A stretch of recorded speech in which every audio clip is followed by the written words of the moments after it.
जय हिंद साथियों। तो आप सभी को सबसे पहले गणतंत्र दिवस की हार्दिक बधाई। ये दिन हम सभी भारतवासियों के लिए गर्व लेकर आता है।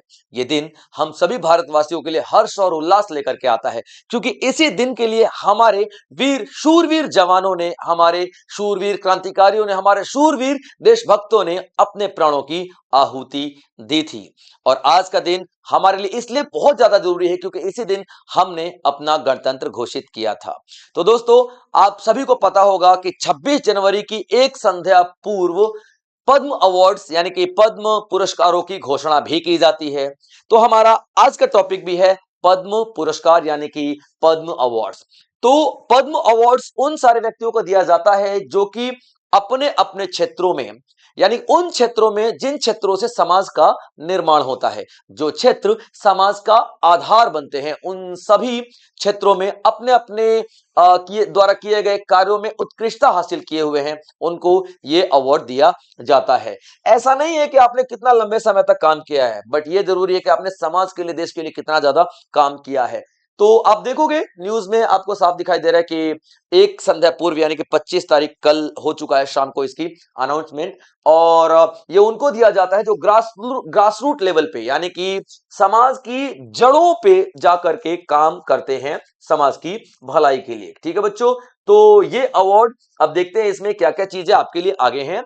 अब ये अवार्ड होते क्या हैं, देखिए। ये अवार्ड जो कोई एक्स्ट्रा ऑर्डिनरी काम किया हुआ है उसको दिया जाता है। जैसे कि मान लीजिए मैं टीचर हूं, मैं पढ़ा रहा हूं, मैं कुछ एक्स्ट्रा ऑर्डिनरी काम नहीं कर रहा हूं भाई, ठीक है, this is my duty and I am doing it, that's it. लेकिन हाँ, अगर मैं किस गांव गांव में जा करके फ्री ऑफ कॉस्ट एजुकेशन दे रहा हूं, हजारों बच्चों को अपनी कैपेबिलिटी से बाहर जा करके शिक्षा दे रहा हूं, तो मैं एक्स्ट्रा ऑर्डिनरी काम कर रहा हूं। तो इस तरीके के काम जो करता है उसको ये अवार्ड दिए जाते हैं। 1954 में इन अवार्ड्स की घोषणा की गई थी। लेकिन ये अवार्ड दिए जा रहे थे तीन कैटेगरी में, पद्म अवार्ड्स, पद्म पुरस्कार तीन कैटेगरी में दिए जा रहे थे, याद रखना। एक, दो, तीन ऐसे दिए जा रहे थे, ठीक है बच्चों। यानी कि वर्ग एक कहला रहा था, वर्ग दो कहला रहा था, वर्ग तीन कहला रहा था। इन सभी को आगे 1955 में जाकर के नाम दे दिया गया। वर्ग एक पद्म विभूषण, पद्म विभूषण आप लोग देखोगे। और वर्ग वर्ग दो भूषण अवार्ड, ठीक है, याद रखना, पद्म भूषण अवार्ड, विभूषण और पद्म भूषण अवार्ड। और उसके बाद आप देखोगे पद्म श्री अवार्ड, पद्म श्री अवार्ड देखोगे, ठीक है बच्चों। तो ये तीन तरीके के अवार्ड जिनको नाम दे दिया गया इस तरीके से, ठीक है बच्चों। आप देखिए, तो देखोगे among India's highest civilian honours, यानी कि जो सिविलियन अवार्ड की अगर हम बात करें तो सबसे पहले आता है Bharat Ratna award. Bharat Ratna award number 1 पर आता है। भारत रत्न पुरस्कार ये आप देखोगे कि नंबर 1 पर आता है, ठीक है। उसके बाद ये आप पद्म विभूषण, फिर पद्म भूषण और पद्मश्री चौथे नंबर तक इस तरीके से अवार्ड जाते हैं, ठीक है बच्चों। मैं आपको बता चुका हूं कि इस तरीके से तीन लिस्ट में इसको बांटा गया था। पहले वर्ग एक, वर्ग दो, वर्ग तीन, और उसको वर्ग एक, वर्ग दो, वर्ग तीन को पद्म विभूषण, पद्म भूषण और पद्म श्री अवार्ड से नाम दे दिया गया। अब आप देखोगे कैटेगरीज में जो हाईएस्ट अवार्ड आपको दिखाई देगा, सिविलियन हाईएस्ट अवार्ड, तो भारत रत्न दूसरे नंबर पर आप देखोगे। सेकंड हाईएस्ट सिविलियन अवार्ड तो पद्म विभूषण, थर्ड देखोगे तो पद्म भूषण, और थर्ड देखोगे हाईएस्ट सिविलियन तो पद्म भूषण, और उसके बाद पद्मश्री देखोगे। चौथे नंबर पे आप देखोगे, चौथे नंबर पे आप देखोगे पद्मश्री, ठीक है बच्चों, याद रखना। तो यहाँ पे आपको दिखाई देगा, चारों आपको लिस्ट मिल जाएगी, ठीक है बच्चों। ये जो आपके मेडल्स हैं, ये अवार्ड है, पुरस्कार है, कुछ इस तरीके से आपको दिखाई देते हैं। चलिए आगे बढ़ते हैं। पद्म विभूषण 2026 टोटल कितने लोगों को दिया गया है? 131 लोगों को दिया जा रहा है, अनाउंस हुआ है अभी। जिसमें आप लोग देखोगे पद्म भूषण जो है, पद्म विभूषण जो है वो दिया जा रहा है 5 लोगों को, ठीक है। उसके बाद आप देखोगे पद्म भूषण, पद्म भूषण जो अवार्ड है वो दिया जा रहा है आपको, देखोगे 13 लोगों को। और पद्मश्री जो है, पद्मश्री जो है वो दिया जा रहा है आपको 113 लोगों को। तो 5, 13 और 113 आपको दिखाई देंगे, ठीक है बच्चों। तो ये 5 प्रोमिनेंट पर्सनालिटीज हैं। धर्मेंद्र जो कि आप जानते हैं इनको, बॉलीवुड जो एक्टर हैं, हाल ही में इनकी जो मृत्यु हुई है।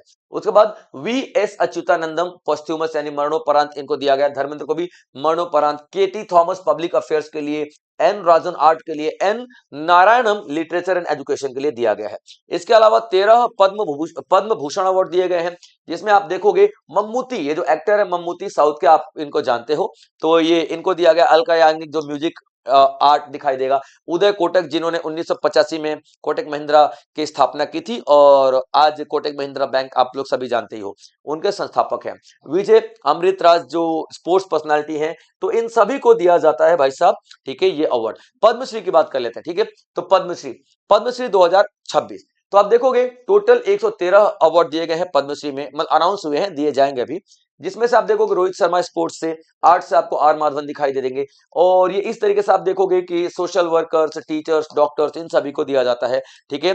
तो ये सारे के सारे अवार्ड आप लोगों के लिए इंपॉर्टेंट हो जाते हैं। चलिए अब देख लेते हैं स्टेट वाइज कौन से राज्य को सबसे ज्यादा अवार्ड मिले हैं। तो महाराष्ट्र को सबसे ज्यादा 15 अवार्ड मिले हैं, तमिलनाडु को 13 अवार्ड मिले हैं, उत्तर प्रदेश को 11 मिले हैं, वेस्ट बंगाल को 11 मिले हैं, और केरला को टोटल 8 अवार्ड मिले हैं। और एमपी को देखोगे, एमपी को भी टोटल 4 अवार्ड दिए गए हैं, 4 अवार्ड दिए गए हैं पद्मश्री के, ठीक है बच्चों, अनाउंस हुआ है। तो एमपी के लिए भी इंपॉर्टेंट बात है। चलिए अब देख लेते हैं कि ये सिलेक्शन प्रोसेस कैसे होता है। तो सिलेक्शन प्रोसेस आप देखोगे सितंबर अक्टूबर के महीने में, सितंबर अक्टूबर के महीने में आप देखोगे सिलेक्शन प्रोसेस का दौर शुरू हो जाता है, यानी कि नॉमिनेशन मंगाया जाता है। और ये नॉमिनेशन कोई आम नागरिक भी भर सकता है, ठीक है, जिसको लगता है कि हाँ उसने बहुत अच्छा कार्य किया है, तो आम नागरिक जो है ये भी भर सकता है। उसके बाद इसके सेकंड प्रोसेस होता है जो पद्म अवार्ड कमिटी, पद्म अवार्ड कमिटी बनाई जाती है, अवार्ड कमिटी बनाई जाती है, पद्म अवार्ड कमिटी बनाई जाती है। पद्म अवार्ड कमिटी जो है ना भाई साहब, आप देखोगे कि ये पद्म अवार्ड कमिटी जो है, इसमें आप देखोगे कि प्राइम मिनिस्टर के द्वारा बनाई जाती है और सारे के सारे रिकमेंडेशन यहाँ पे जाता है, और पीएम सर के ही बनाते हैं।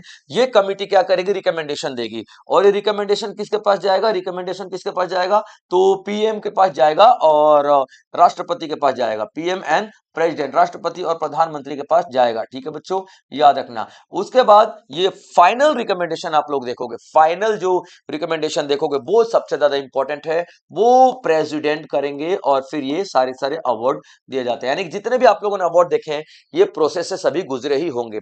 तो ये पूरा डेटा, पूरा इंफॉर्मेशन आप लोगों के लिए था बच्चों, आप लोग ध्यान से इन सारे इंफॉर्मेशन को नोट करेंगे। तो आज का सेशन यहीं तक था बच्चों, आई होप आप लोगों ने एंजॉय किया होगा, और इसी तरीके के और भी बेहतरीन सेशंस मैं आप लोगों के लिए लेकर के आता रहूंगा। तब तक आप लोग अपना ध्यान रखेंगे बच्चों। जय हिंद।